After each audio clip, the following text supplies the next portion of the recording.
आप देख रहे हैं बहस बिहार की। मैं हूं आपके साथ सुकन्या सिंह। बिहार की सबसे बड़ी बहस में आपका स्वागत है। बिहार में चुनाव है और ऐसे में सभी पार्टी अपने प्रत्याशियों के नामों का ऐलान कर रही है, सिंबल दे रही है और इन सब के बीच आरजेडी आपराधिक छवि वाले बाहुबली की पत्नी को टिकट दे रही है। इसलिए हम पूछ रहे हैं कि क्या तेजस्वी के लिए दाग अच्छे हैं?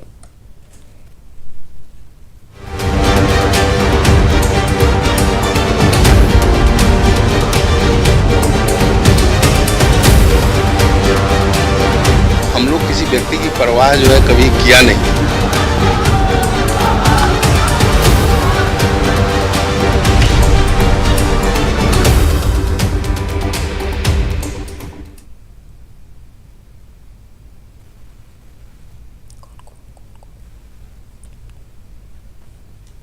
तो क्या अच्छी छवि वाले लोगों की कमी है? क्या बिना दागियों के राजनीति में काम नहीं चलेगा? क्या युवा तेजस्वी भी पुराने ढर्रे पर ही चलेंगे? क्या दागियों के भरोसे ही 2020 का भी चुनाव पार्टी जीतने की कोशिश करेगी? इस मुद्दे पर आज हम चर्चा करेंगे और इस चर्चा में हमारे साथ हमारे गेस्ट भी जुड़ गए हैं। चलिए सबसे पहले अपने पैनल से आपका परिचय करा दें। तो हमारे साथ आज आरजेडी का पक्ष रखेंगे आरजेडी नेता रामबली, साथ ही कांग्रेस नेता हरखुजा कांग्रेस की तरफ से अपनी बात रखेंगे। इसके अलावा खालिद अनवर जेडीयू नेता भी अपनी बात यहां पर रखेंगे और साथ ही बीजेपी नेता नवल किशोर यादव भी हमारे साथ जुड़ गए हैं और पूरे मामले पर वरिष्ठ पत्रकार अरुण पांडे भी अपनी बात रखेंगे। सबसे पहले आरजेडी नेता रामबली से हम बातचीत कर लेते हैं।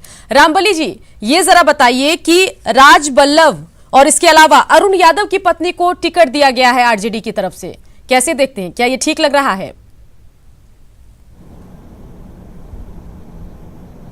चलिए उनसे जुड़ने की हम कोशिश करेंगे, लेकिन इन सब के बीच इस पूरे मसले को लेकर जेडीयू हमलावर है। खालिद अनवर जेडीयू नेता हमारे साथ बने हुए हैं। खालिद अनवर जी, ये जरा बताइए कि क्या बिना दागियों को टिकट दिए चुनाव जीता नहीं जा सकता? क्या ये किस तरह का ट्रेंड जमाने से चला आ रहा है और 2020 में भी यही ट्रेंड चलेगा क्या? ट्रेंड शुरू किया है पहले से कांग्रेस पार्टी ने, फिर राष्ट्रीय जनता दल की बुनियाद इसी के ऊपर है। सुकन्या जी, इसको समझने की ज़रूरत है कि राष्ट्रीय जनता दल के जो मुखिया हैं लालू प्रसाद यादव जी, उन्होंने बिहार में न सिर्फ करप्शन को बढ़ावा दिया बल्कि बिहार में गुंडा माफियाओं की एक बहुत बड़ी खेप, बहुत बड़ी फौज तैयार की। पॉलिटिक्स के अंदर उनको शेल्टर दिया गया, उनको शरण दिया गया और नतीजे के तौर पर जो बिहार बर्बाद हुआ वो लालू यादव जी की इसी सोच की वजह से बर्बाद हुआ। आज तेजस्वी यादव जी जो लालू यादव जी के इस सोच को बढ़ा रहे हैं, तो इसमें कोई हैरत की बात नहीं है। राष्ट्रीय जनता दल की बुनियाद गुंडागर्दी, माफियागिरी, करप्शन और परिवारवाद के ऊपर है, तो इसी के ऊपर ये चल रहे। तो इस पे किसी को हैरत नहीं करनी चाहिए। बिहार के लोग ये समझते हैं कि इनके गुंडा राज ने किस तरह बिहार को बर्बाद किया और किस तरह गुंडों को इन्होंने हर मोहल्ले में, आप देखिए लालू जी के जमाने में बात आप अच्छी कह रहे हैं, सही कह रहे हैं, लेकिन आज हमारी कोशिश है कि सिर्फ 2020 विधानसभा चुनाव की बात की जाए, पुरानी बातें हम नहीं करेंगे। नहीं तो पूरा वक्त जेडीयू, बीजेपी, आरजेडी, कांग्रेस नेता एक दूसरे पर आरोप प्रत्यारोप लगाने में गुजार देंगे। हमारे साथ कांग्रेस नेता हरखुजा भी जुड़ गए हैं। हरखुजा जी, कोशिश हमने की कि आरजेडी की तरफ से भी कोई आकर अपना पक्ष रखे। कल भी डिबेट में कोई नहीं पहुंचा, आज भी अब तक नहीं पहुंचे। क्या चल रहा है? अपनी बात तो कम से कम रखिए। ये बताइए कि राज बल्लभ और इसके अलावा अरुण यादव जैसे बलात्कार के दोषी और आरोपियों को टिकट देने की क्या जरूरत है? उनकी पत्नियों का आप टिकट दे रहे हैं। एक तरफ तो हाथरस मसले पर मौन रखते हैं महागठबंधन के प्रेस कॉन्फ्रेंस में, और दूसरी तरफ जो बिहार की बेटियों के बलात्कार के आरोपी हैं, वो भी नाबालिग बच्चियों के, उनकी पत्नियों का आप टिकट दे रहे हैं, बैकडोर से एंट्री करवा रहे हैं। क्या कहेंगे? देखिए, आपने आरजेडी प्रवक्ता को बुलाया था, वो नहीं आए, किस कारण से नहीं है इसका जवाब तो हम नहीं दे सकते हैं। लेकिन जहाँ तक टिकट देने की बात है पॉलिटिकल पार्टी को, तो एक चुनाव आयोग ने जो मापदंड निर्धारित किया है उसी के अधीन पॉलिटिकल पार्टी अपने अपने कैंडिडेट को टिकट दे रहा है। कोई नहीं दे रहा है कि जो सजा आपता है उसको टिकट दे रहा है, सो नहीं है। चुनाव आयोग ने बहुत कस्ती से इसका पालन करने के लिए कहा है और जो एक मापदंड होता है चुनाव आयोग का, उसका हर पॉलिटिकल पार्टी अपना अपना उसी के आधार पर एक गाइडलाइन तैयार करके देता है। हरखुजा जी, हमारे बिहार में स्वच्छ परिवार, शुद्ध परिवार, अच्छे लोगों की कमी है क्या? उस परिवार में टिकट नहीं मिलेगा क्या? क्या आपराधिक छवि वालों को आप टिकट नहीं दे सकते तो उनकी पत्नी को, उनकी बीवियों को टिकट दे देंगे? ये आधे घंटा 15 मिनट के बहस का विषय नहीं है। ये वो आप बात कह रहे हैं, ये लंबे समय से आ रहा है और चुनाव आयोग ने जिस तरह से मैंने कड़ाई की है उसमें अब हर पॉलिटिकल पार्टी चुनाव आयोग ने तो कड़ाई की, लेकिन पार्टी कब कड़ाई करेगी? तेजस्वी युवा नेता है, उनसे बहुत सारी उम्मीदें हैं बिहार वासियों को। अब जिनके पत्नी के बारे में कह रहे हैं, जिनके बेटे के बारे में कह रहे हैं, वो तो क्रिमिनल नहीं है, उनको तो कोई सजा नहीं मिला हुआ है, तो वो डेमोक्रेसी से क्यों वंचित रहे? उनको तो वंचित करने का कोई अधिकार है नहीं। तो कल को हाथरस मामले के भी आरोपियों के परिवार वालों को टिकट दिया जाए तो आप विरोध नहीं करेंगे क्या?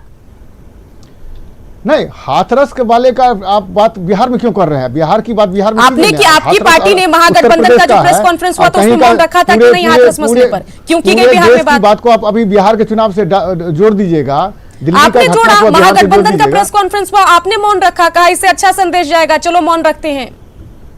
नहीं, मौन रखने की बात नहीं है। हमारे तो नेता उनके हाथरस में जाकर के हमारे माननीय राहुल गांधी जी वहां पर गए, मिले। चलिए, राहुल गए, नहीं दिया गया, नेशनल लीडर है, राहुल गए, लेकिन जो बिहार का मसला था, महागठबंधन का सीट शेयरिंग का फॉर्मूला अनाउंस होना था, उसमें तो आप सबने मौन रखा है 2 मिनट का। शासन ने उत्तर प्रदेश में हमारे नेताओं के साथ किस तरह से दुर्व्यवहार किया, पुलिस ने नहीं, तो ये बताइए कि हाथरस और बिहार में ये डबल स्टैंडर्ड चलेगा क्या? हाथरस के लिए कायदे कानून अलग और बिहार में जो बलात्कार के आरोपी हैं, जो उनकी पत्नी है, उनको आप टिकट देंगे?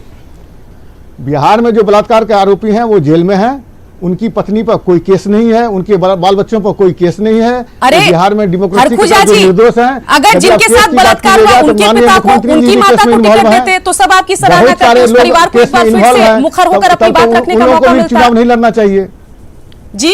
एडीआर का जो रिपोर्ट है मैडम, उसको जरा पढ़िए आप। हर पॉलिटिकल पार्टी में आपको कल्प्रिट नजर है, जो एफआईआर दर्ज हैं, जिनके खिलाफ में चार्जशीटेड है, वो कोई पार्टी से वंचित नहीं है। यदि गणना कीजिएगा तो सबसे अधिक संख्या बीजेपी और जनता दल यूनाइटेड का है।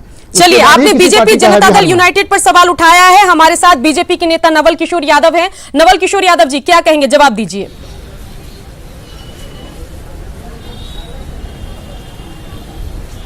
सुकन्या जी, एक कहावत है हम लोगों के यहाँ, गुड़ खा के गुलगुल्ला से परहेज। तो ये कांग्रेस और आरजेडी के लोग ये अपराधियों के शेल्टर देने वाले लोग हैं और इनका बुनियाद भी इसी पर खड़ा है। इसलिए ये कह रहे हैं कि सारे पार्टियों में अपराधियों का जमात है, अपराधियों का जमात इनके अलायंस में होगा।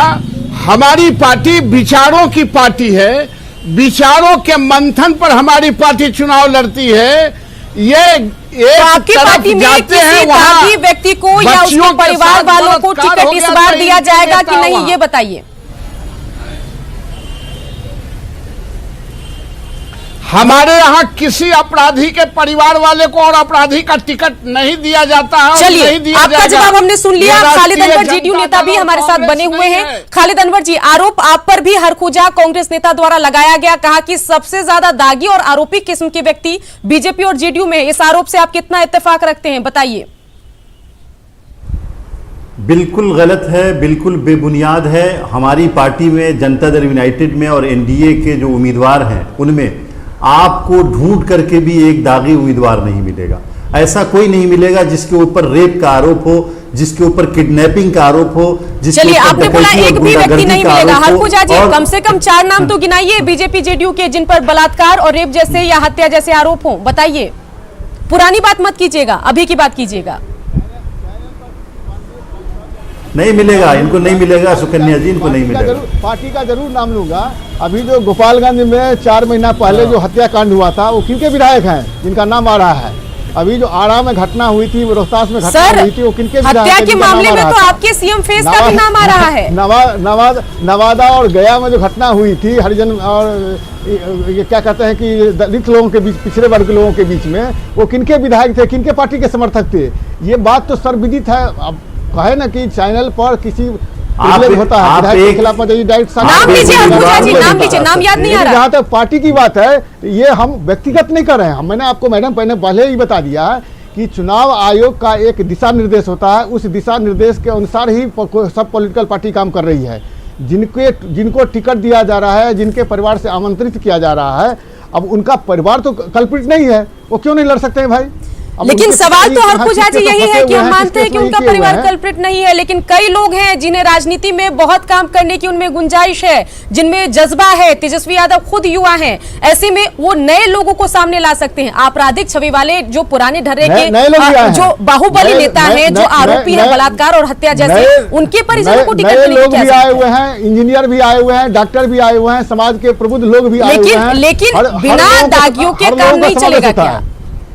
हर लोगों का समावेश हो रहा है और हर समाज के हर तबके को हक बनता है कि हम चुनाव में जाए, और हर पॉलिटिकल पार्टी यही काम करती है। जो कुछ माननीय चिंतक चलिए, लोग वहाँ अरुण बैठे हुए पांडे हैं, जो वरिष्ठ पत्रकार कांग्रेस भी हमारे या साथ सिर्फ बने RJD हुए के हैं। पोष अरुण रहे पांडे हैं। जी, तमाम वही- पार्टियों के नेताओं ने वही क्या बात- कुछ कहा, आपने वही सुना, बात तो इसके हर पर जगह आपका है। क्या कुछ रिएक्शन है, आप बताइए। नहीं, अब जो आपने बहस छेड़ी है तो एक बहुत आदर्श स्थिति राजनीति की होती, लेकिन ये सच है कि बिहार में सभी दल हवा में नंगे हैं। अभी तो आपने तेजस्वी की या राजद को पिन पॉइंट करके जो 3 नाम आए हैं, अभी जो लिस्ट सामने आ गई है फर्स्ट फेज के लिए 15 उम्मीदवारों की, तो उसमें कोई संदेह नहीं है नेताओं के सगे संबंधी, अपराधियों के सगे संबंधी। मतलब अब वो सीधे नहीं, बैकडोर से उनको पेट्रोनेज मिल रहा है, या बैकडोर एंट्री इसको कहेंगे। कोई इस तरह का जो व्यक्ति या उसकी पत्नी या बेटा चुनाव लड़ रहा है, तो अंततः तो प्रभाव मंडल वैसे ही अपराधी छवि के लोग जो जिनका नाम कहिए जिस कारण से उनका उपयोग पार्टियां कर रही हैं, उनका वहाँ उपयोग होगा। सभी दलों में स्थिति है। अभी एक जो अभी चर्चा हुई जदयू की बात, जदयू के भी नेता बता रहे थे एक भी नहीं है, भाजपा में एक नहीं है। अभी आने दीजिए पूरी लिस्ट। ये तो एक दिन वनडे मैच की तरह जैसे लगता है कि बस ये अंतिम चुनाव है, और अभी प्रथम चरण का चुनाव होने के बाद आज 5 दिन बीत गए। बिल्कुल 9-8 बिल्कुल, तारीख लेकिन को अरुण पांडे अंतिम जी तिथि युवा होगी। नेता है हाँ। तेजस्वी यादव, कमान संभाल रहे हैं आरजेडी की, साथ ही महागठबंधन के सीएम फेस भी हैं। उनसे कई उम्मीदें हैं बिहार वासियों को और उनके समर्थकों को। क्या वो एक नई मिसाल यहां पर पेश नहीं कर सकते थे? स्वच्छ छवि के कैंडिडेट को सामने रखकर राजबल्लभ यादव, अरुण यादव जैसे लोगों को क्या जरूरत थी टिकट देने की? उनके परिवार वालों को, उनकी पत्नी को टिकट देने की क्या जरूरत थी? सभी को समझ में आता है कि पत्नी के जरिए कुल मिलाकर आप ऐसे बाहुबलियों को ही टिकट दे रहे हैं। ये बड़ी चिंता की बात है। आपने जो इशू उठाया है, या समाज जिस ढंग से चाहता है कि तेजस्वी को एक अवसर मिला था, और तेजस्वी जब चाहते हैं कि हम बिहार का नेतृत्व करें, तो इनको पाक साक जो पिताजी कर गए, अब वही काम तेजस्वी करने लगे, और तेजस्वी उसी राह से फिर राजनीति में कांग्रेस की बात अब क्या कहेगा, तो उनका नेतृत्व स्वीकार कर चुकी है कांग्रेस। लेकिन तेजस्वी से जो आपने अपेक्षा की है, इस पर खरे उतरना चाहिए था। लेकिन अभी तो पहली परीक्षा है, ऐसी टेस्ट की परीक्षा में वो कहीं ना कहीं फेल होते दिख रहे हैं। ये कहने में हमें संकोच नहीं है। तेजस्वी एक युवा है और उनका अभी लंबा राजनीतिक जीवन होगा। चलिए एक बार फिर से अपने अवसर दर्शकों में को बता दें कि इस डिस्कशन में, इस डिबेट में हमने आरजेडी नेता को भी बुलाया था, लेकिन अभी तक आरजेडी के नेता नहीं पहुंचे हैं। शायद उन्होंने समझ लिया है कि इस तमाम सवालों से बचने का तरीका यही है कि सवालों के सामने ही न जाया जाए, डिबेट में पहुंचा ही न जाए। फोन किया जा रहा है, कोई फोन उठाने को तैयार नहीं है। क्या उनके पास, क्या आरजेडी नेताओं के पास कोई जवाब नहीं है? और इन सब के बीच जो कांग्रेस नेता है उनसे भी जवाब देते नहीं बन रहा है। और खालिद अनवर जेडीयू नेता भी हमारे साथ बने हुए हैं। खालिद अनवर जी, क्या लग रहा है यहां पर? यह बात अरुण पांडे जी ने कही कि वो आदर्श स्थिति होती अगर किसी पार्टी ने इस तरह के दागी छवि वाले व्यक्ति को या उनके परिवार वालों को टिकट नहीं देते, तो शायद बिहार का विकास होता, एक बेहतर जो प्रत्याशी हैं वो बिहार की जनता के सामने होते, एक बेहतर ऑप्शन उपलब्ध होता। क्या कहेंगे? नहीं, अरुण पांडे जी ने बहुत अच्छी बात कही, और मैं उनको बहुत ज़्यादा सम्मान कर रहा हूँ इस बात का कि उन्होंने एक आदर्शवादी राजनीति की बात की है। उनको, अरुण पांडे जी को ये याद रखना चाहिए कि हम उम्मीद किससे कर रहे हैं। हम अगर बबूल का पेड़ बोएंगे तो क्या उससे अनार तोड़ेंगे? हम क्या तेजस्वी यादव से ये उम्मीद कर सकते हैं कि वो एक आदर्शवादी सियासत करेंगे? क्या हम तेजस्वी यादव जी से ये उम्मीद कर सकते हैं कि वो करप्शन फ्री बिहार देंगे? क्या हम तेजस्वी यादव से ये उम्मीद कर सकते हैं कि उम्मीदवारों को टिकट देंगे और कुछ उम्मीदवारों से पैसा नहीं लेंगे?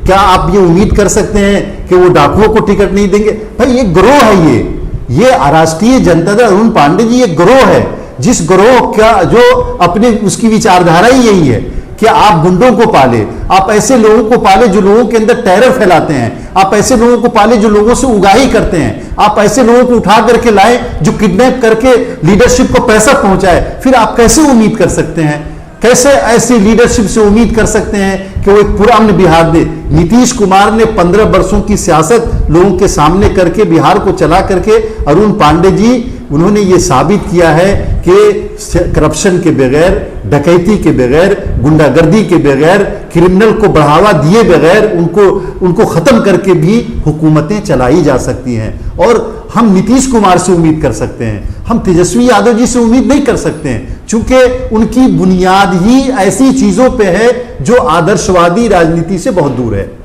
बिल्कुल। अरुण पांडे वरिष्ठ पत्रकार भी हमारे साथ बने हुए। अरुण पांडे जी, निर्वाचन आयोग की जो गाइडलाइन है दागी छवि वाले उम्मीदवारों के लिए, अगर उनके परिजनों को, उनकी पत्नी को, उनके बेटे को, जिनके ऊपर कोई क्रिमिनल रिकॉर्ड नहीं है, तो उस गाइडलाइन से भी वो बच जाते हैं। अगर किसी दागी को हम टिकट देते हैं तो उसे 3 बार एडवर्टाइजमेंट देना पड़ता है, 3 बार विज्ञापन देना पड़ेगा। लेकिन अगर उसकी पत्नी, जिसका कोई आपराधिक रिकॉर्ड नहीं है, वो तो विज्ञापन देने से भी बच जाएगी। आम लोगों को पता भी नहीं चल पाएगा कि ये राजवल्लभ यादव की पत्नी चुनावी मैदान में है। शायद वो जनता जो है तेजस्वी यादव के चेहरे के पीछे या फिर लालू यादव के नाम के आगे उनको वोट दे दे और वो जीत भी जाए और इस तरह के लोग आ जाए राजनीति में। क्या कहेंगे?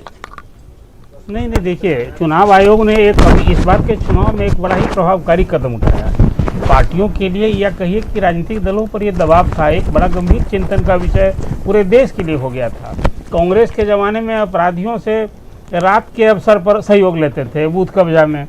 अब वो अपराधियों को लगा कि भाई हमारे कब्जे से, हमारी ताकत से लोग एमएलए और एमपी बन रहे हैं, तो वो लोग आ गए सार्वजनिक रूप से। तो जो अपराध का राजनीतिकरण और राजनीति का अपराधीकरण, ये जो एक बहुत गंभीर परिस्थिति बिहार ने झेला है पिछले दशकों में, चुनाव आयोग ने और फिर ये कहीं ना कहीं मीडिया ने भी ये बात को बहुत उछाला और उस पर एक हद तक धीरे धीरे कुछ इसका। चलिए, अच्छी बात यह है कि आरजेडी नेता रामबली भी हमारे साथ अब जुड़ गए हैं। अब तक कांग्रेस की तरफ से बचाव किया जा रहा था आरजेडी का। रामबली जी, ये बताइए कि राजवल्लभ यादव को, अरुण यादव को आखिर उनकी पत्नी को क्यों टिकट दिया गया आरजेडी की तरफ से? इस तरह के बलात्कारियों को, जिन पर दोष साबित हो चुका है, ऐसे फरार अरुण यादव जैसे फरार लोगों को जो बलात्कार करके फरार हैं, ऐसे लोगों की पत्नियों को क्यों टिकट दिया जा रहा है? क्या बिहार में अच्छे लोग नहीं हैं, उनके अच्छे लोगों के परिवार के लोग नहीं हैं? ये बताइए। ऐसा है सुकन्या जी, अभी इन पर आरोप लगे हैं, इन पर अभी आरोप साबित नहीं हुए हैं। राजवल्लभ पर आरोप साबित हो चुका है, सजा हो गई है, उनको जुर्माना लग गया है। क्या कहेंगे? अरुण यादव फरार है। फरार है मतलब साफ है कि उनको पता है वो दोषी है, इसलिए वो गायब है। ठीक है, लेकिन ये लोकतंत्र में जो संविधान है, तो संविधान इजाजत देती है कि नहीं देती है कि अगर, लेकिन ये बताइए, महागठबंधन के प्रेस कॉन्फ्रेंस में हाथरस बलात्कार मामले पर 2 मिनट का मौन और बिहार की बेटी के साथ बलात्कार करने वालों की पत्नी को टिकट। अरे इतनी ही चिंता थी बलात्कार करने वालों की, तो जिनके साथ बलात्कार हुआ उनके माता पिता को टिकट दे देते। ये बताइए। नहीं, बलात्कारियों की टिकट नहीं हो रही। बलात्कारी के अगर बेटे हैं तो उनका बेटा का दोष है, या उनकी पत्नी है, या उनकी बेटी है, तो उनके पूरे बिहार में सिर्फ जो बलात्कारी हैं, जो बाहुबली हैं, जो दागी हैं, उन्हीं के बच्चे, उन्हीं की पत्नी रह गई है क्या? नहीं, ये आप इसको इससे जोड़ के देख रहे हैं आप कि अगर राजवल्लभ जी दोषी हैं या उन पर आरोप लगे हैं, वो न्यायालय के जो प्रक्रिया है। रामबली जी, कम से कम राजवल्लभ को जी तो मत कहिए। नहीं, राजवल्लभ जी कहे या न कहे, उससे हमारे कहने से कोई फर्क नहीं पड़ता है। कल को कोई हाथरस मामले के जो आरोपी, उनको भी जी कहेगा, उनको भी टिकट दे देगा। नहीं, जी कहाँ हम कह रहे हैं। जी कहने का मतलब ये नहीं हुआ कि उनको आदर कर रहे हैं। मैं ये कह रहा हूँ कि अगर संविधान इजाज़त देती है तो ऐसे लोग आते रहेंगे। और अगर संविधान, जैसे चुनाव आयोग की बात है, बहुत सारे सुधार की बात किया है, अगर चुनाव आयोग यह भी कह देगा कि जिनके परिवार में कोई भी अगर दोषी हो गए हैं तो उनके परिवार से टिकट नहीं दिया जाए, उनके परिवार के लोग, कम से कम ऐसे लोगों का राजनीतिक बाइकआउट तो कीजिए, राजनीतिक बाइकआउट तो कीजिए कम से कम। तो राजनीतिक बाइकआउट तो जनता न करेगी। आखिर लोकतंत्र में सबसे अधिक बड़ी मालिक तो जनता होती है। तो जनता अगर उनको वोट नहीं देगी, तब इस निष्कर्ष पर पहुंचे। मतलब जो आरोपी हैं, जो दोषी हैं, उनको फ्रंट डोर से एंट्री ना करा के उनकी पत्नियों को बैक डोर से आप एंट्री करा रहे हैं। आरोपित को कहा दोषी आरोपित को कहा हम लोग टिकट देने की बात कर रहे हैं। उनके पत्नी हो या उनके बच्चे हो, ये संविधान की इजाजत है, इसलिए हम लोग ऐसा कर रहे हैं। अगर संविधान में इजाजत नहीं होगी, आपका नियम है, ऐसा आपका सिद्धांत है, तो ये बताइए कि हाथरस मामले में जो आरोपी लोग हैं, उस परिवार को अगर कोई टिकट देगा, कल को कोई माला पहनाकर सम्मान करेगा, तो क्या आप उनका विरोध कर पाएंगे इस तरह की पॉलिसी के साथ, इस तरह के सिद्धांत के साथ? आप अगर ये बात करें कि हाथरस मामले में जो लोग दोषी हैं, उनके अगर माता पिता को उनका दंड हम देने लगे, या उनके पूरे परिवार संबंधी को दंड देने लगे, उनके बच्चों को दंड देने लगे, उनके पत्नी को दंड देने लगे, तो क्या न्याय का सिद्धांत आपकी सहानुभूति है हाथरस मामले के जो आरोपी हैं, उनके परिजनों से आपकी सहानुभूति है? नहीं, सहानुभूति बिल्कुल नहीं है। तो राजबल्लभ के जी, परिजनों से लेकिन- तो है, बात तो एक ही है दोनों। ना ना ना, आप फिर इसको थोड़ा कंफ्यूज कर रहे हैं। जी। मैं ये कह रहा हूँ कि अगर जो व्यक्ति दोषी है उसको सजा होनी चाहिए कि उसके पूरे खानदान को। चलिए, उसके खालिद पूरे अनवर समाज जेडीयू को। नेता आपको काउंटर करेंगे। खालिद अनवर जी कहिए। जी जी जी जी सुकन्या जी, देखिए, इनके पास कहने के लिए कुछ नहीं है। राष्ट्रीय जनता दल के रामबली जी हैं, इनके पास कहने के लिए कुछ नहीं है। चूंकि ये अपनी लीडरशिप के फैसलों के खिलाफ आवाज़ उठाने की ताकत नहीं रखते, कोई विचारधारा की पार्टी नहीं है। इनकी विचारधारा है ऐसे ही लोगों को प्रमोट करने की, जो समाज, ये कह रहे हैं ना कि लोग बाइकाट करें उनका, इनकी पूरी पॉलिटिकल सोच की बाइकाट बिहार के लोगों ने कर दी है। राष्ट्रीय जनता दल की जो दुर्गत हुई 2010 में, वो क्या बिहार के लोगों ने यही कहा ना कि भाई आप सियासत करने के लायक नहीं है, और बाइकाट किया था। तभी आज ये नौबत आ गई। अभी लोकसभा का इलेक्शन हुआ, 0 पे ये आउट हुए। इसके बावजूद भी इनको अगर ये समझ में बात नहीं आ रही है कि हम जिस लाइन पे चल रहे हैं, जिस करप्शन की लाइन पे चल रहे हैं, और जिस तरह का ढोंग कर रहे हैं सेकुलरिज्म का, वो लोगों को बर्दाश्त नहीं है। और लोग चलिए, इसको नवल कबूल किशोर करने यादव को तैयार बीजेपी नहीं नेता भी बिहार के हमारे साथ लोग। बने हुए। नवल किशोर यादव, जो जवाब आया रामबली जी की तरफ से, आरजेडी के नेता की तरफ से, वो आपको कितना सेटिस्फाइंग, कितना संतुष्ट करने वाला लगा, ये बताइए। नहीं, रामबली जी क्या कहेंगे। देखिए सुकन्या जी, ऐसा है कि ये राष्ट्रीय जनता दल और कांग्रेस पार्टी एक अपराधियों का ही गिरोह रहा है, और उनके बुनियाद ही वही रहा है, उनके बुनियाद ही वही रहा है। इसलिए वो अलग क्या कहेंगे। रामबली जी, अगर मौका अभी कह रहे थे कि हाथरस में जिनके इस बलात्कार बार है, फुल उनके- फ्लेजेड सीएम फेज भी है और पूरी कमान उनके हाथ में है। एक मौका था, अच्छे चेहरों को सामने रखते, अच्छे प्रत्याशियों को सामने रखते, जिनका रिकॉर्ड वो- ठीक होता, जिनके परिवार वालों का रिकॉर्ड ठीक होता, तो इस तरह के आरोप नहीं लग रहे होते। अब क्या कहेंगे, बताइए। सुकन्या जी, एक बात को संशोधन कर ले, तेजस्वी युवा नहीं है, लालू यादव के बेटा है। युवा इस देश में बहुत लोग हैं, उनके युवा है, इसलिए कोई महत्वपूर्ण स्थान नहीं है। लालू यादव के बेटा है, और लालू यादव भ्रष्टाचार के केस में जेल है, इसलिए उनकी बात है। इसलिए युवा कहने की कोई जरूरत नहीं है। रामबली, जवाब अगर दीजिए। हाथरस रामबली, में भी जवाब जो दीजिए, बलात्कार रामबली। किया है और बिहार का होता, मैं कह रहा हूं, तो उसी को ये सुकन्या टिकट जी, दे। चलिए, जवाब ले लेते हैं। नवल किशोर जी, जवाब सुकन्या लेते हैं। जी, जब सुकन्या जी। जी, जब यही जनता दल यू में आज एक बात संशोधन कर लीजिए कि जो अभी अनवर साहब कह रहे थे कि राष्ट्रीय जनता दल समाप्त हो गई है। आज भी बिहार की सबसे बड़ी पार्टी जो है राष्ट्रीय जनता दल ही है। और जहाँ तक रही बात ये कह रहे हैं कि अपराधी की, तो अपराधी जनता दल यू में क्या नहीं थे? और जब जनता दल यू में अपराधी थे और आज वो पार्टी से अलग हो गए, तो वो अपराधी नहीं थे। आज अनंत सिंह किनके यहाँ थे इतने चलिए, दिनों से? आखिरी सवाल यहाँ पर रामबली जी आपसे ये कि चलिए, सबकी बात समझ में आती है। खबर ये है कि रामा सिंह की पत्नी को भी टिकट आरजेडी की तरफ से मिलेगा। उनका तो आपके पार्टी के लोग विरोध कर रहे थे। रघुवंश प्रसाद सिंह जैसे बड़े नेता ने अंतिम दम तक उसका विरोध किया। ये बताइए, इस पर क्या कहेंगे? विरोधियों का तो समझ में आता है, अपने लोग भी जिनका विरोध करें उसको भी टिकट देने की सिंह का तैयारी है। विरोध फिर उसी तरह की बात हुई कि मैंने कहा कि रामा सिंह पर अगर आरोप है तो रामा सिंह को टिकट नहीं दी जा रही है। अगर रामा सिंह की पत्नी को मिलती है टिकट, उनकी बेटी को मिलती है टिकट, तो उससे आप रोक लगाएंगे? अगर संविधान ऐसी कहती है तो फिर हम लोग रोक लगा देंगे। चलिए, बने रहिए हमारे साथ। इस अहम मुद्दे पर हम चर्चा कर रहे हैं। जवाब देने के लिए तमाम पार्टी के नेता भी हमारे साथ मौजूद हैं। बने रहिए, जल्द लौटते हैं।